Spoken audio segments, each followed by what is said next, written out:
Assalamualaikum warahmatullahi wabarakatuh. Hai anak-anak hebat, bagaimana kabarnya? Sudah siap belajar ya? Tetap semangat. Ya anak-anak, hari ini kita akan belajar lagi seperti biasa. Ya, jadi perhatikan tujuan pembelajaran kita hari ini adalah ya, sudah dibaca. Ya, itu tujuan kita belajar hari ini. Jadi sekarang persiapkan diri kalian dan simak video dari ibu guru ini baik-baik agar kalian lebih mengerti materinya. Oke? Anak-anak, yang pertama kita akan membahas tentang pengaruh kondisi geografis Indonesia ini sebagai negara maritim dan kepulauan terhadap ekonomi masyarakat ya. Anak-anak, kita patut bersyukur bahwa Allah telah mengaruniakan pada negara kita ini wilayah laut yang amat luas, yang di dalamnya itu mengandung potensi alam yang luar biasa ya, begitu kaya. Nah, tentunya hal ini kita harus manfaatkan dengan baik, dengan bijak dan penuh rasa tanggung jawab. Sumber daya alam laut baik hayati maupun non-hayati yang kita miliki itu banyak sekali, yaitu ada ikan, ada terumbu karang, kemudian ada minyak bumi dan gas alam yang di bawah laut ya, kemudian ada juga mineral, kemudian ada juga transportasi antar pulau dan lain sebagainya. Nah, masyarakat yang paling merasakan dampak dari wilayah kelautan kita itu adalah masyarakat yang tinggal di daerah pantai ya. Daerah pantai itu merasakan sekali pengaruhnya. Ya, banyak sekali jenis pekerjaan yang kita bisa dapatkan dari kelautan kita ya. Usaha-usaha untuk menunjang kegiatan ekonomi itu juga berpengaruh terhadap kesejahteraan bangsa. Jika ekonomi masyarakat itu baik atau meningkat, ya insya Allah otomatis itu kesejahteraan bangsa itu juga akan baik. Nah, jenis pekerjaan apa saja yang berhubungan dengan kelautan?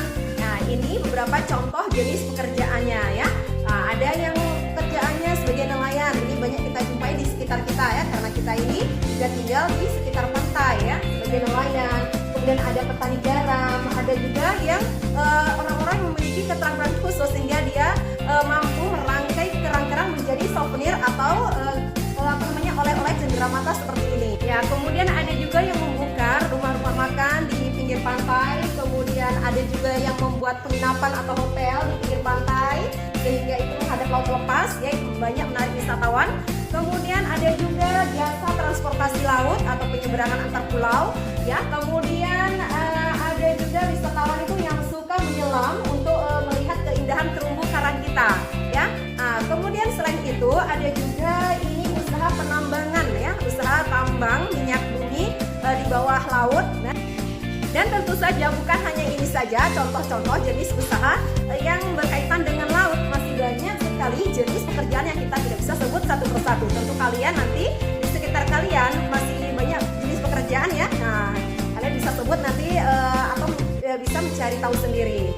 Negara kepulauan seperti kita ini selain itu berpotensi pada jenis usaha di bidang ekonomi, tentu juga punya pengaruh lain di bidang sosial ya.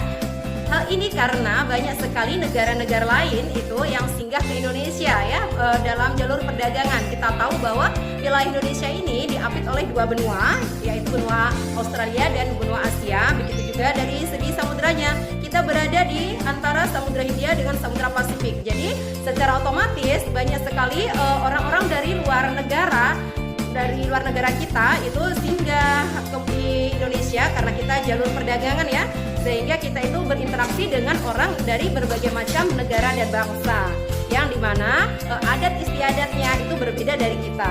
Nah, dampak sosial dari kondisi geografis kita sebagai negara kepulauan dan maritim itu adalah sebagai berikut.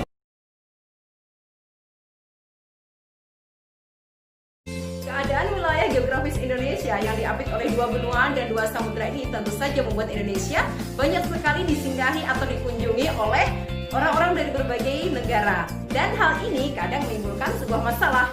Bangsa Indonesia sudah terbiasa memecahkan sebuah masalah itu dengan cara musyawarah.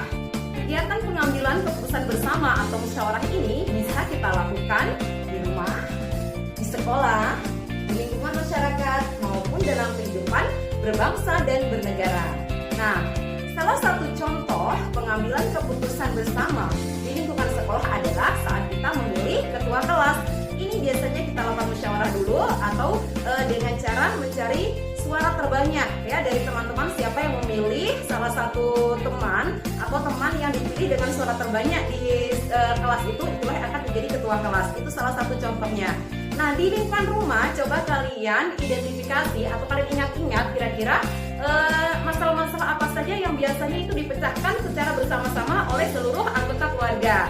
Nah, begitu juga di lingkungan masyarakat atau saat di kehidupan berbangsa dan bernegara. Nah, itulah tadi anak-anak, kita sudah belajar tentang pengaruh kondisi geografis negara Indonesia sebagai negara maritim dan kepulauan terhadap ekonomi dan sosial negara kita. Interaksi global yang tidak bisa kita cegah ini tentu kita harus bentengi diri kita dengan iman, dengan nilai-nilai agama, dan pengamalan nilai-nilai Pancasila. Semangat belajar dan salam sehat. Assalamualaikum warahmatullahi wabarakatuh.